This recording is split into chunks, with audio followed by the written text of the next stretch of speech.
ada beberapa pertanyaan. Wilayah RT itu untuk daerah mana aja? Kalau maksudnya menyangkut satu RW Satu atau RW. satu RW. Kalau menyangkut RW di RW 1/6 RW 1 ini, dia sebetulnya dari sini sampai ke sana itu ada 6 RT. Ada satu RW ada 6 RT. Nah itu RT 1 RT 2. RT 1 di sana, RT 2, RT 3 di sana sampai RT 4 di restoran, RT 6 juga restoran. RT ibu sendiri kan cewek di sini. Nah, itu bapak semua. Ini RT satu RW. Terus Bu, kondisi penduduk di sini untuk pekerjaan atau sehari-harinya apa-apa gitu? Bahwa pekerjaan mereka di sini banyak campur. Ada nelayan, ada ojek, ada PT swasta. Maksudnya rata-rata, tapi kalau anak-anak yang muda sekarang itu banyak di PT. Yang ada yang di nelayan, di ojek juga banyak. Tapi yang rata-rata banyak itu di nelayan. Tapi kalau di RT 2 sini, RT 2 sini itu rata-rata 1-2 yang nelayan. Semua di swasta. Kalau sana mereka banyak makanan. Kalau yang rumah ibu sedikit yang nelayan. Itu swasta sih. Rata di RT 2 ini swasta. Kalau Ibu untuk daerah Ibu ada nggak kayak kendala yang sering dialami warga gitu masalah kayak misalnya jalan rusak atau apa yang kayak gitu? Itu banyak. Di sini kalau tidak ada soal masalah jalan itu banyak. Tapi sudah berapa kali ibu ajukan, sekarang nol hasilnya. Kemarin waktu baru-baru ada sih dapat bantuan dari provinsi. Itu dari Ibu Dewi anu jalan. Itu dapat yang baru kali ini Ibu menunjukkan di jalan sini satu, sama di jalan di Surau Mutakin. Itu jalannya juga rusak banget itu. Sama juga di Surau. Surau itu pelapornya udah banyak bolong. Nah, betulnya juga itu catnya sudah banyak yang rusak-rusak kan udah lama nggak pernah direhab. Kemarin itu udah mengajukan, nah, katanya berkemungkinan itu untuk tahun 2026. Katanya begitu. Beberapa kali ibu ngajukan sampai sekarang juga bisa. Itu kadang-kadang kami ngecatnya itu ya patungan lah untuk ngecat. Karena nampaknya kesan kali kalau nggak ngecat. Sudah buruk itu kan. Kalau di sekitar sini ada MKM apa Kalau di sini banyak sih MKM-nya deh. Ibu-ibunya banyak bikin keripik, itu yang pedas, yang kawat, keripik pisang, kerupuk atung, otak-otak. Ini kebiasaan bikin. Rata-rata sini banyak yang bikin kue kering lah. Kue kering seperti kue mawar, mereka bikin epok kecil, itu banyak di sini. Kalau di Eperio ini rata-rata ibu-ibunya banyak berkarya semua lah. Banyak bekerja sendiri lah, usaha sendiri. Itu banyak di sini. Dan kalau untuk UMKM-nya itu ada permasalahan nggak Bu? Yang permasalahan itu belum ditemukan sampai sekarang itu.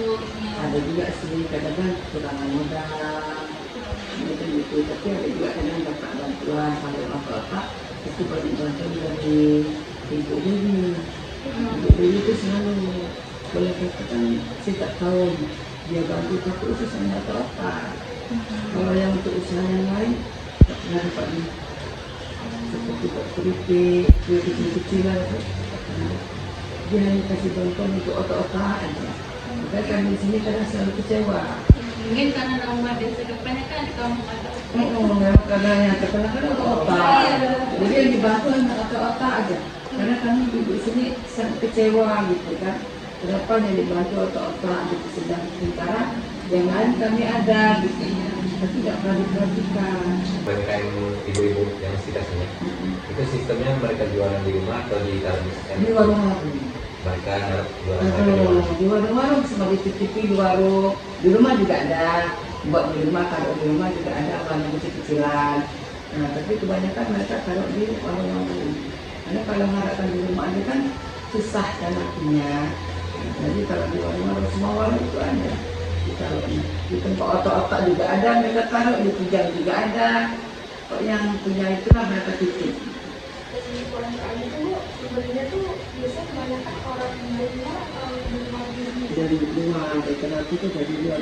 Kalau yang dari bagi kita sendiri, yang jualan yang kecil-kecil ada, yang dibungkus kecil-kecil, yang 2 ribuan gitu. Kalau yang kita taruh titik di warung kan harganya kan 5 ribuan. Dari 5 ribu, 10, 15 sampai 20. Kalau kita di sini warung kecil-kecil kan 2 ribuan. Kalau 2 ribu kan anak-anak terjangkau. Nah, sekolah terutamanya kan. Kalau gede-gede ya nggak bisa lah anak-anak. Sekian dari kami Bu, terima kasih sudah meluangkan waktunya Bu. Sama-sama. Dan juga terima kasih kalau sudah berkunjung ke tempat ibu. Cuma suasananya gitu ya. Hujan. Kami kan dari umrah. Jadi kami kesini tuh mau survei juga soal UMKM gitu. Nah, boleh dulu memperkenalkan diri dulu. Saya Jumeti gitu dari ini. Kakak siapa? Kak Ansela, Ansela. Ya. anaknya pemilik. Oh ya. Jadi gini, udah berapa lama kira-kira ini apa nih jualan otak-otak ini? Kalau dari mama itu sekitar 25 tahun udah Oh, jalan. udah lumayan lama ya. Dari tahun berapa tuh Kak? Ada tahu? Kurang pasti. Intinya kan sebelum ini kan usaha turunan, jadi sebelumnya tuh usaha sama nenek, terus diterusin sama Oh, sama mama. oh turun menurun ya. Biasanya nih buka dari jam berapa sampai jam berapa, Kak? Dari jam 8 pagi stopnya sampai jam 7 malam. Oh, jam 7 malam gitu. Itu kadang bisa lebih cepet gitu ya habisnya tutupnya gitu. Lalu kan kita nggak bisa memastikan pelanggan nih ramai atau enggak setiap hari. Kalau misalnya adonannya habis cepat kita tutup, tapi kadang dibuat lagi gitu. Berarti ini bikin sendiri atau otaknya ya? Iya, diproduksi sendiri. Ini. Kadang kan ada yang ngambil dari luar juga gitu. Enggak. Ini produksi sendiri. Ini kalau boleh tahu nih Kak, pembelinya itu orang sekitar sini atau dari luar ada juga? Lebih kebanyakan dari luar sih, kayak luar-luar kota, Malaysia gitu. Oh, ada ini ya sampai internasional juga ke sini ya. Kan kalau boleh tahu ini kan udah lumayan lama nih berjualan nih. Kalau ini ada nggak permasalahan yang dialami gitu, kendala selama bertahun-tahun penjualan ini ada nggak gitu permasalahan itu? Nah, kalau setiap usaha bohong kan, kalau misalnya Iya. nggak ada kendala pastinya ada. Tadi bagian ikan, kekurangan bahan-bahan seperti daun, itu pasti ada. Cuma nggak terlalu sering. Iya. Tapi kalau ada kekurangan satu aja mungkin bikin ini ya, bikin usaha tuh agak susah digerak. Kalau ini untuk permasalahan tuh yang paling dibutuhkan gitu biar selalu lancar itu apa? Jujurnya karena bahan utamanya itu ikan, jadi yang paling dibutuhkan itu ikan. Kan kadang kita kalau misalnya angin kencang, nelayan-nelayan susah mau turun, itu kan kita kurang ikan.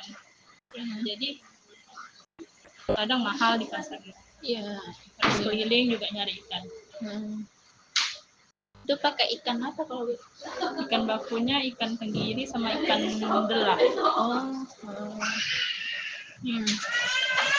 Nah, kalau kan tadi udah apa nih permasalahannya, terus apa nih keterbatasannya. Ini harapan kakak gitu lah, harapan kakak selaku bisa dibilang penerus selanjutnya gitu kan. Nah, itu apa harapan kedepannya untuk usaha ini? Ya harapannya kalau misalnya tentang kendala-kendala ini kan kita nggak bisa meminimalisir juga kan, bakalan ada atau enggak, tapi kalau saya pribadi harapannya ya semoga kendala itu ada tapi lebih nggak gimana ya, nggak sering kayak sekarang gitu. Kendala-kendalanya misalnya yang awalnya ikannya kurang, terus ya sekarang ada mungkin walaupun sedikit, yang penting setiap hari kami berjalan gitu kan usahanya, nggak bisa sampai putus. Iya, yang penting ini di stok terus lah. Iya, stoknya terus. Walaupun mahal ikan, tapi terus berjalan langsung. Itu misalnya Kak, kan kadang kita nih kesusahan ikan atau bahan baku gitu kan nyetok. Itu di masa sulit misalnya itu ada ini tak masanya di harganya gitu gimana gitu. Iya, kan awalnya harganya juga nggak sampai sekarang kan. Heeh. Awal-awal cuma 1.000, sekarang udah naik 2.000. Ya itu faktornya kenapa naik harga, naik juga dari ikan, dari bumbu-bumbu itu yang buat harganya naik. Kurang kesusahan Itu tadi. pendorongnya. Oke Kak, mungkin itu aja pertanyaan dari kami. Makasih atas waktu yang telah diluangkannya. Mudah-mudahan usahanya lancar terus ya Kak ya. Iya. Terima kasih. Terima kasih ya. Ya.